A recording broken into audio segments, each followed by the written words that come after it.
அனைவருக்கும்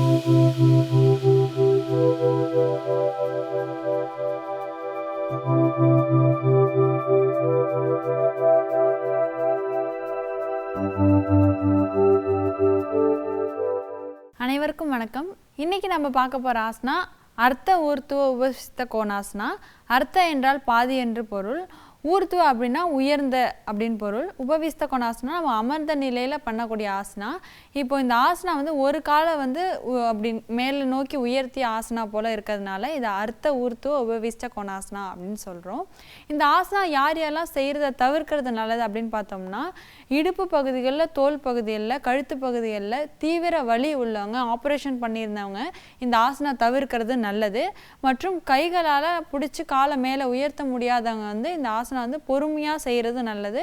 மற்றும் அந்த ப்ராப்ளம் உள்ளவங்க டாக்டர் கன்சல்ட் பண்ணிவிட்டு இல்லை யோகா மாஸ்டர்ஸ் கன்சல்ட் பண்ணிவிட்டு செய்கிறது நல்லது.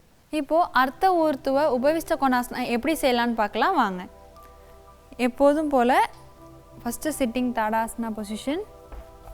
பாடியை ரிலாக்ஸ் பண்ணிப்போம். கைகளையும் கால்களையும் அகட்டி வச்சுட்டு ஆழ்ந்த மூச்சு.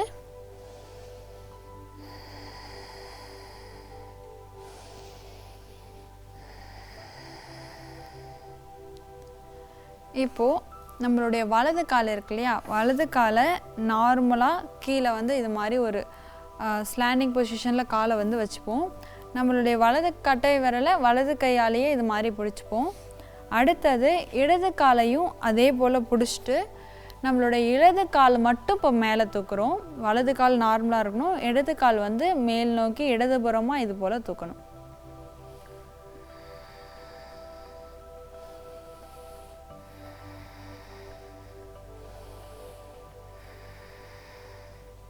இப்போ பொறுமையாக கீழே வைக்கிறோம். அதே போல் வலதுபுறம், இப்போ வலது கால் அதே போல் வச்சுட்டு இடது கால் கீழே வச்சுட்டு வலது கால் இப்போ மேல் நோக்கி உயர்த்துகிறோம். மூச்சு இழுத்துக்கிட்டே பொறுமையாக மேலே உயர்த்துகிறோம். அடுத்தது நார்மல் மூச்சு.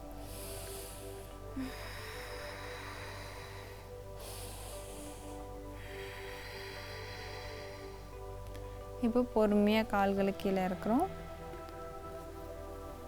கால்களை ரிலாக்ஸ் பண்ணிவிட்டு நார்மல் ரிலாக்ஸேஷன் பொசிஷன்.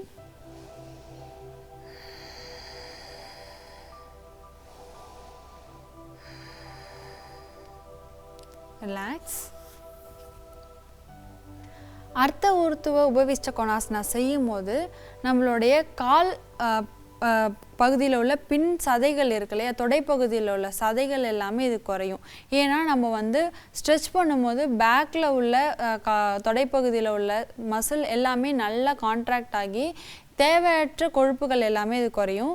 மற்றும் நம்மளுடைய இடுப்பு பகுதியில் பாடி ஃபுல் லோடி நம்ம கொடுக்கறதுனால இடுப்பு பகுதியில் உள்ள வலிகள் குறைஞ்சி இடுப்பு பகுதியை நல்லா ஸ்ட்ரென்தன் பண்ணுறதுக்கு இந்த ஆசனா ரொம்பவே பயனுள்ளதாக இருக்கும். அது மட்டும் இல்லாமல் நம்ம இடுப்பு பகுதிக்கு தான் இந்த ஃபுல் ஒர்க்கை நம்ம கொடுக்குறோம் இல்லையா. ஸோ நம்ம ரெண்டு காலுமே வந்து ஒரே ஸ்லாண்டிங்காக பொசிஷனில் இருக்கும்போது சயாட்டிகா நர்வ் ப்ராப்ளம் இருக்கிறவங்க எல்லாமே இந்த ஆசனா செய்யும் போது நல்ல ஒரு பிளட் சர்க்குலேஷன் கிடச்சி அந்த சயாட்டிகா ப்ராப்ளம் எல்லாமே படிப்படியாக குறைஞ்சிட்டு வரும்.